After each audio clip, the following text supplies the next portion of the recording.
bapak-bapak dan ibu-ibu serta yang saya cintai, anak-anakku, ya, siswa SD Tambak 1.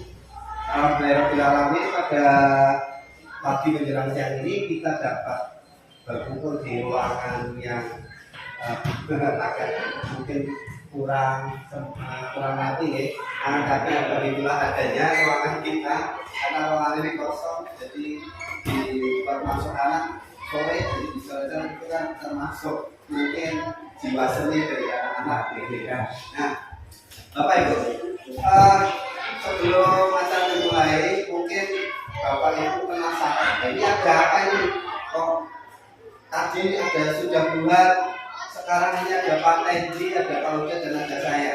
Nah, jangan kaget Bapak Ibu, kita ibaratkan ini dulu ya, ini dulu ataupun iklan sebentar. Kesempatan kali ini untuk kita berkumpul bersama, ada unsur komunitas sekolah, ada unsur wali muridnya, ada unsur guru, ada unsur kami tambahkan siswa. Kita bersama-sama nanti mengidentifikasi dan pemetaan aset. Nah, apa sih apa saja aset yang kita punya di Tambak 1? Terus kita petakan jenisnya apa saja. Terus setelah itu bagaimana strategi untuk mengelola, menjaga dan memanfaatkan. Nah, kenapa kok dilaksanakan kegiatan ini Bapak Ibu?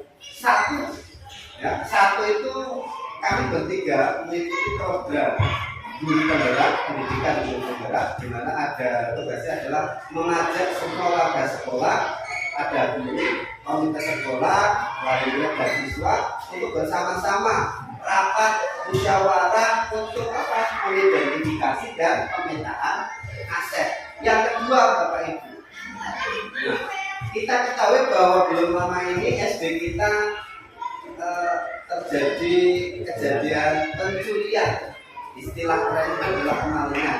Nah, dari kejadian itu pertemuan kita hari ini juga termasuk tadi karena disampaikan ada bagaimana mengelola, bagaimana menjaga, bagaimana memanfaatkan. Nah, hari ini nanti kita bersama-sama bagaimana sih strategi untuk mengelola, bagaimana strategi untuk menjaga supaya apa aman, bisa dimanfaatkan dan bisa membantu menunjang mencapai tujuan sekolah sesuai yang ada di visi misi dan tujuan sekolah yang ada di depan sana. Begitu ya Bapak Ibu, kira-kira tujuan kita untuk melaksanakan musyawarah hari ini adalah yaitu paling utama adalah identifikasi dan pemetaan aset di SD Tambak 1. Nanti kita bagi menjadi 3 sesi Bapak Ibu. Sesi pertama kepala itu namanya model internal. Jangan kita juga ada model dari faktor eksternal sekolah. Kira-kira siapa saja yang eksternal sekolah? Wali murid, terus komite, alumni. Itu juga merupakan suatu model yang ada di sekolah biar kegiatannya itu tidak amburadul atau bisa berjalan dengan lancar. Terus masih ada juga kira-kira Bapak Ibu untuk modal manusia, ya tokoh masyarakat. ini kasih aplaus untuk Pak Henry. Jadi materi yang disampaikan Pak Henry tadi adalah materi secara umum dan yang pertama adalah aset manusia. Bapak Ibu ada 7 aset. Ya, total itu kalau kita kumpulkan, kita kasihkan ada 7 aset, di mana aset yang pertama tadi sudah dijelaskan dan kita identifikasi bersama Pak Edi. Materi selanjutnya ada apa aset selanjutnya, berarti masih ada 6 ya Bapak Ibu ya. Nah, 3 aset selanjutnya nanti akan disampaikan oleh Pak Yuda. Waktu dan tempat kami persilakan Pak Yuda. Terima kasih Pak Fatur. Langsung saja Bapak Ibu. Barangkali baru kali ini kemudian dilibatkan untuk pemetaan aset ya. Mungkin nanti ke depan juga orang tua, murid terlibat untuk bagaimana mengembangkan sekolah khususnya di SD Tambak 1 ya. Karena pemetaan aset ini akan menjadi apa ya, salah satu faktor pendukung atau modal untuk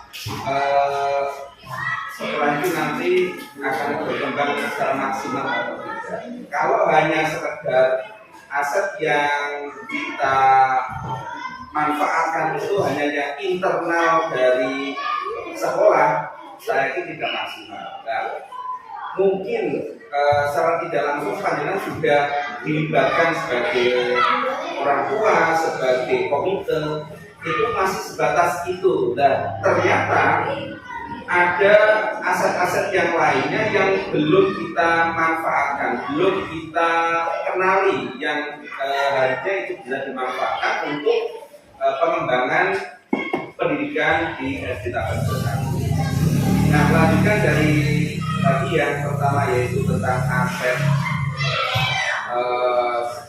manusia, kita lanjut yang kedua yaitu kita akan mengidentifikasi modal sosial. Ini juga ada internal dan eksternal sekolah. Ya. Kira-kira apa ini Bapak Ibu?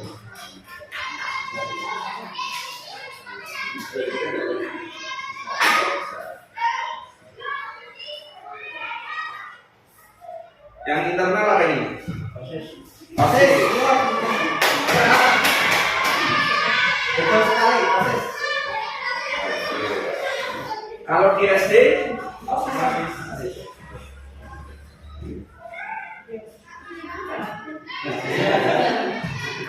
terus apa lagi ini Pak? Betul sekali. Apa lagi? UKS, unit kesehatan sekolah. Ada lagi? Apa Mbak Dwi? Yang baru Pak, ada paguyuban kedatangan Ya, paguyubannya perkumpulan Paguyuban internal. namanya apa itu Mbak Dwi? Namanya apa itu? Dan selaku apa pelaku ini sudah ada namanya belum?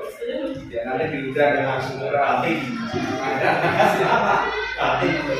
Bisa mengadakan usaha. Masih ada lagi untuk yang internal? Cukup ya. Sekarang yang eksternal yang dari luar sekolah ini. Puskesmas Pak.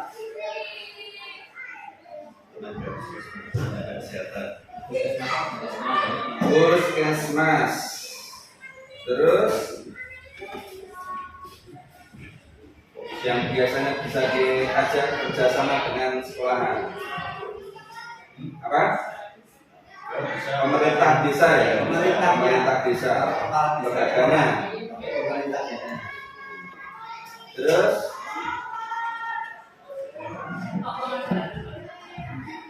tokoh masyarakat tadi sudah nih maksudnya adalah manusia. Apa? Polisi. Koperasi Pak, koperasi. Koperasi. Anu ya, kepolisian ya, yang bisa melalui Zabin. Ya, bagaimana?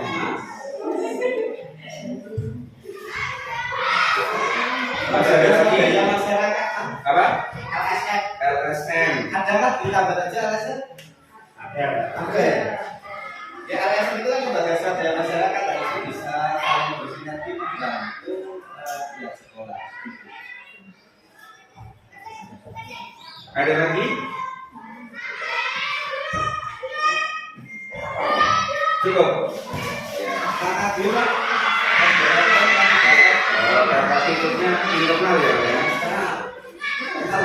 Luar sekolah. Oh iya, ada PKT juga ya. Ya betul. PGRI, KKG, Kombel, Komunitas Belajar. Barangkali Bapak itu belum tahu apa itu Kombel. bentuk komunitas belajar. Cukup ini. Kita lanjut sekarang untuk strategi pemanfaatannya. Kalau OSIS itu untuk membantu pelaksanaan kegiatan siswa seperti MPLS, masa pengenalan lingkungan sekolah. Kemudian kegiatan ekstrakurikuler dan kemudian perpisahan serta kegiatan lainnya terkait dengan siswa. Kemudian pramuka tadi yaitu melaksanakan program ekstrakurikuler pramuka rutin yang dilakukan sesuai dengan jadwal yang sudah dibuat oleh sekolah. Kemudian paguyuban wali murid. Biasanya setiap kelas kan sudah ada grupnya GPA. Ini bisa dimanfaatkan bagian dari aset sosial ya, yaitu membantu koordinasi terkait dengan hasil belajar siswa dan memfasilitasi kegiatan seperti perpisahan, peringatan Hari Besar Nasional dan kegiatan yang lainnya. Tentu Bapak Ibu ketika sekolah ataupun anak-anak di kelas masing-masing ada kegiatan yang di luar agenda seperti biasanya kan ada informasi ya. Atau misalkan sekolah punya kegiatan rutin jaga, ini kan barangkali Bapak Ibu juga diingatkan melalui dorongan. Ini manfaat dari adanya grup itu dari orang tua. Kemudian paguyuban pedagang yang kantin yang kita milih yang ada di belakang, ada Mbak Juli, terus ada ini hanya satu yang datang. Nah ini juga bagian dari aset sosial milik SD Tambak 1, di mana fungsinya atau pemanfaatannya yaitu memfasilitasi proses jajan peserta didik saat istirahat dengan menyediakan jajanan yang sehat dan bergizi. Nah, yang terjangkau tentunya ya Pak ya. Kantin ini menjadi support, jangan sampai nanti anak-anak kita, murid-murid yang kita baca itu jajan dengan jajanan yang kurang menyehatkan. Karena banyak sekali jajanan-jajanan yang olahan dari pabrik yang kita tidak tahu bahan-bahan bakunya, kemudian campuran-campurannya ini kan sangat berisiko bagi anak-anak. Nah, peran dari kantin ini bagaimana kita menyediakan atau kantin itu menyediakan makanan yang memang layak konsumsi, kemudian mengandung gizi. Kemudian juga seperti campuran dari bahan kimia, pewarna ini juga perlu diperhatikan. Mana yang aman untuk dikonsumsi, mana yang tidak. Ini peran dari pedagang dan kantin.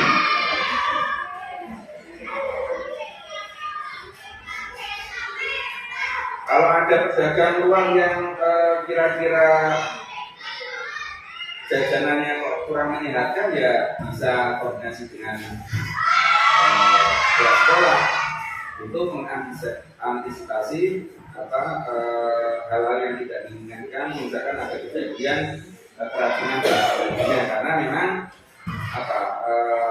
konsumsi makanan itu yang kurang baik. Kemudian dari sisi eksternal, tadi ada PGRI, Persatuan Guru Republik Indonesia. Jadi organisasi para guru.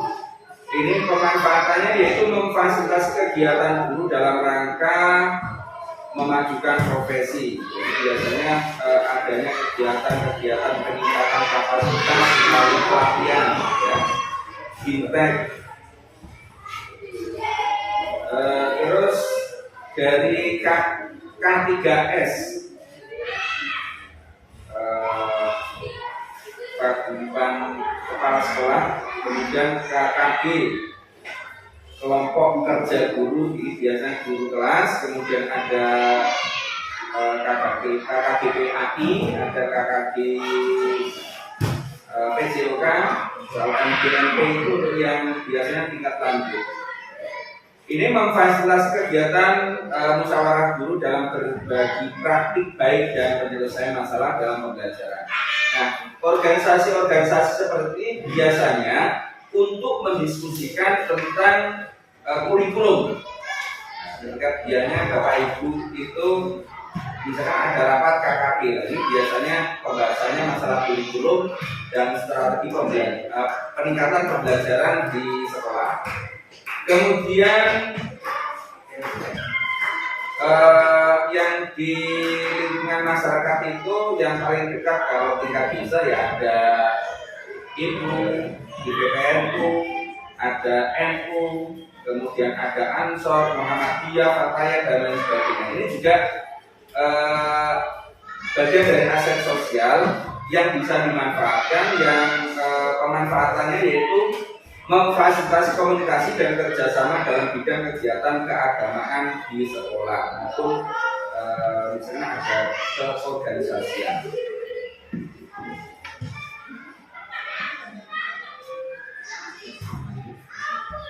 Lanjut yang ketiga yaitu mengidentifikasi modal fisik. Monggo Bapak Ibu yang kira-kira kita bisa lihat internal untuk sekolah itu modal fisik yang kita punya apa ya?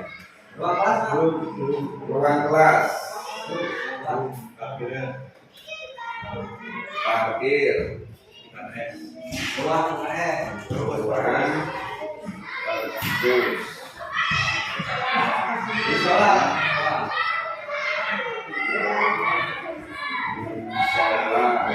apa lagi? Aula kita belum punya ya. Ruang serbaguna, ruang kelas yang dimanfaatkan untuk rapat. Anda kelas kata jadi serbaguna. Oh iya.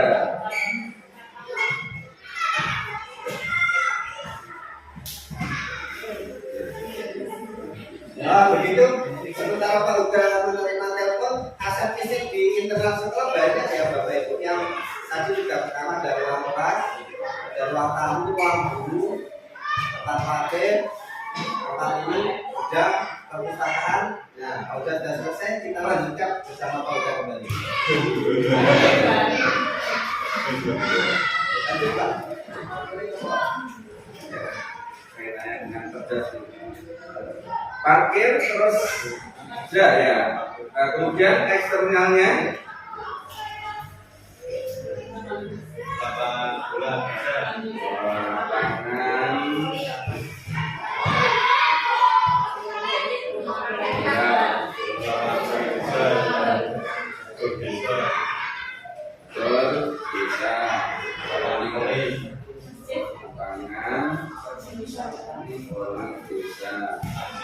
masjid, nah, kita biasa manfaatkan untuk jadah. Apalagi ini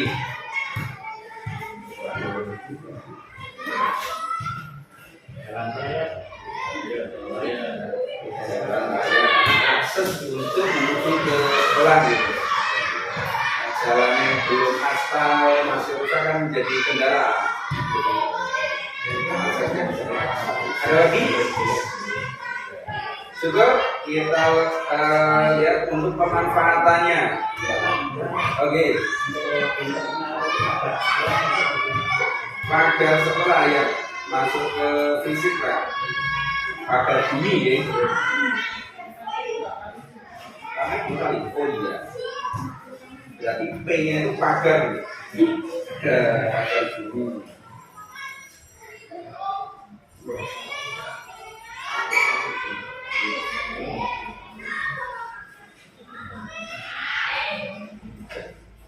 Strategi pemanfaatannya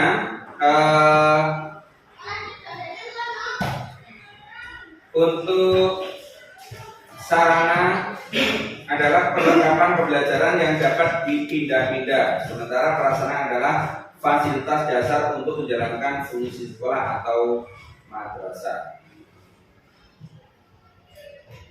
Jadi ada sarana, ada prasarana. Kalau sarana itu yang bisa diangkat,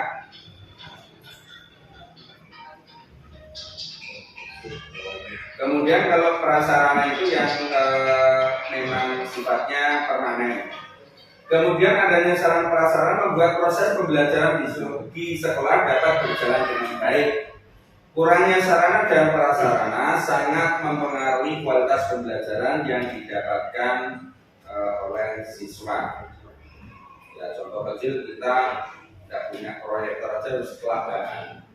Pembelajaran mau menampilkan misalkan tentang kehidupan di laut, masa harus ngajak ke sana dengan permodal untuk transportasi sarana lebih mahal. Dengan adanya kita menghadirkan melalui media-media itu, selain lebih ekonomi juga meningkat waktu.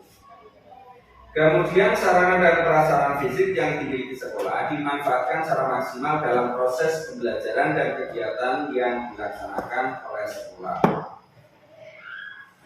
Apabila terdapat kekurangan sarpras, sekolah dapat memodifikasi sarana yang ada secara maksimal. Jadi memanfaatkan yang ada, tetapi tidak menutup kemungkinan kita harus pandai untuk bagaimana kita melihat potensi-potensi yang bisa kita manfaatkan.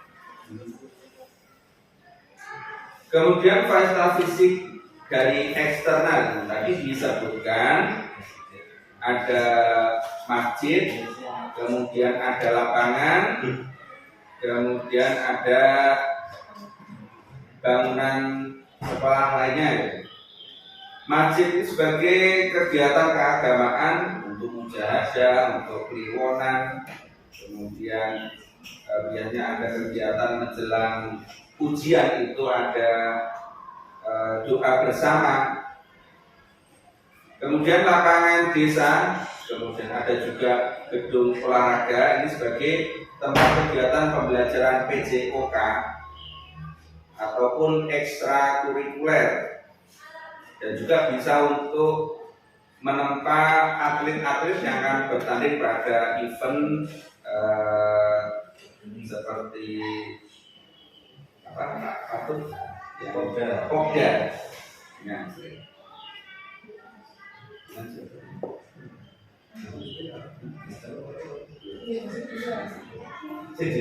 Yes.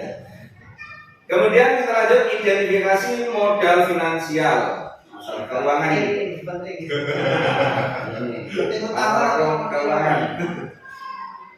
Moga Bapak Ibu kita. Nah, itu benar. Bos tabungnya bos. Bos. Apa? Kas kelas bisa dimanfaatkan. Yo, siswa siapa lagi yang mau berpendapat? Tabungan. Tabungan jangan dimanfaatkan, Pak. Ya. Terserah gitu. Jangan. Ini.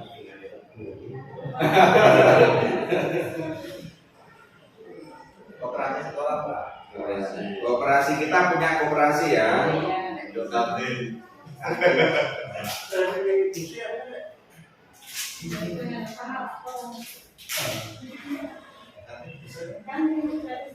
Oh iya, retribusi kebersihan. Retribusi kantin. Retribusi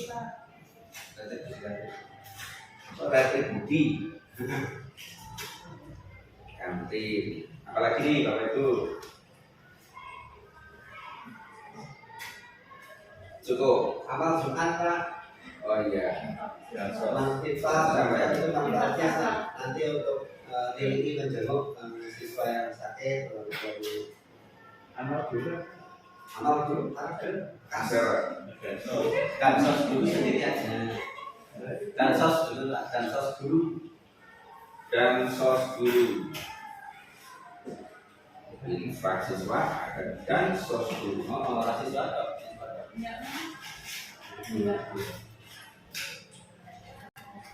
Cukup. Ada lagi? Cukup.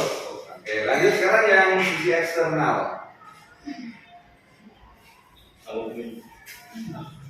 Sumbangan alumni Pak.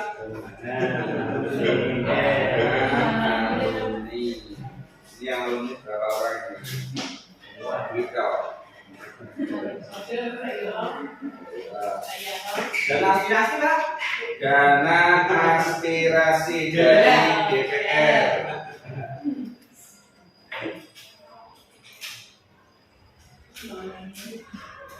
Ini urusan masalah duit menduit ini.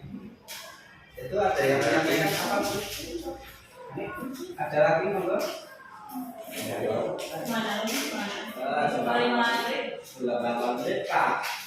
Sumbangan melalui murid. Kita nggak boleh. Itu nggak boleh.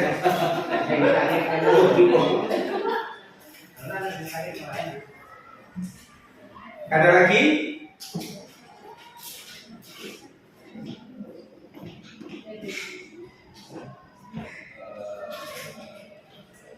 Yang bisa kita gali ini masalah finansial, keuangan bisa kita manfaatkan. Sumbangan pengusaha. Usaha Itu pengusaha beras. Kalau di sini ada pengusaha beras. Donatur pengusaha. pengusaha. Donatur pengusaha.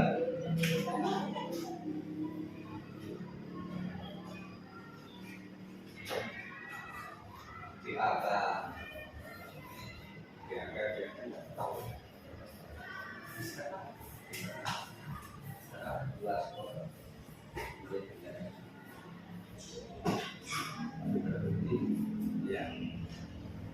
Cukup ini. Ya, sekarang strategi pemanfaatannya sudah kita tahu. Nanti bagaimana kita mengakses dari yang sudah kita sebutkan. Untuk BOS, bantuan operasional sekolah, kalau dulu itu BOS itu bantuan operasional siswa, sekarang menjadi sekolah. Itu ada BOS pusat, kemudian ada BOS daerah. Nah, biasanya pembedaannya sudah ditentukan penggunaannya, ada buku panduannya. Kalau yang pusat itu yang mengeluarkan berarti kementerian, yang daerah biasanya Pemda. Dan itu biasanya juga sudah ada rambu-rambunya. Jadi tidak bisa dimanfaatkan secara sembarangan tanpa ada pertanggungjawabannya. Jadi kalau sudah ada rambu-rambunya, kita sulit untuk misalkan harus membuat program yang mungkin di luar agenda sekolah tidak bisa. Kemudian BOS kinerja ini SD Tambak Rejo 1 juga pernah mendapat BOS kinerja karena satu prestasi.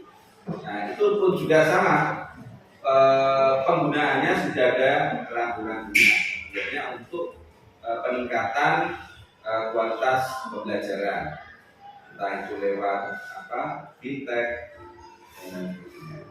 Kemudian ada beasiswa, ada PIP.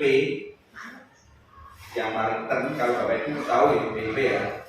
Ini digunakan untuk membantu siswa yang kurang mampu. Kemudian infak Jumat digunakan sebagai bentuk kepedulian antar siswa pada saat ada siswa yang sakit, kemudian orang tuanya meninggal, kemudian bentuk musibah yang menimpa dari warga sekolah. Kemudian kas kelas dipergunakan sebagai pembiayaan kegiatan yang diikuti kelas masing-masing. Ini biayanya fleksibel yang mengatur disepakati oleh kelas masing-masing. Kemudian yang pemanfaatan aset finansial eksternal yang dari luar sekolah, DAK, yang ini kita harus mengajukan proposal, tidak sifatnya tidak rutin seperti BOS. Kalau BOS itu rutin setahun 3 kali keluar.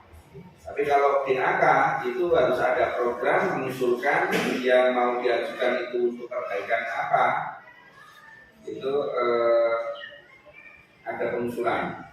Kemudian dana bantuan dari aspirasi DPR. Kemudian ada donatur pengusaha. Kemudian ada lagi dana hibah daerah, dana hibah provinsi. Kemudian dana hibah korporasi, ini untuk perusahaan biasanya. Nah, kalau di Tabarjo itu masih ada misalkan tracer batu itu, kalau masih ada berarti bagian dari aset yang bisa kita manfaatkan. Atau mungkin ada banyak yang bangun kedai-kedai makanan, kafe, nah itu juga bagian dari aset. Nah, cukup ya. Nah, berikutnya identifikasi modal politik akan disampaikan oleh Pak Fatur.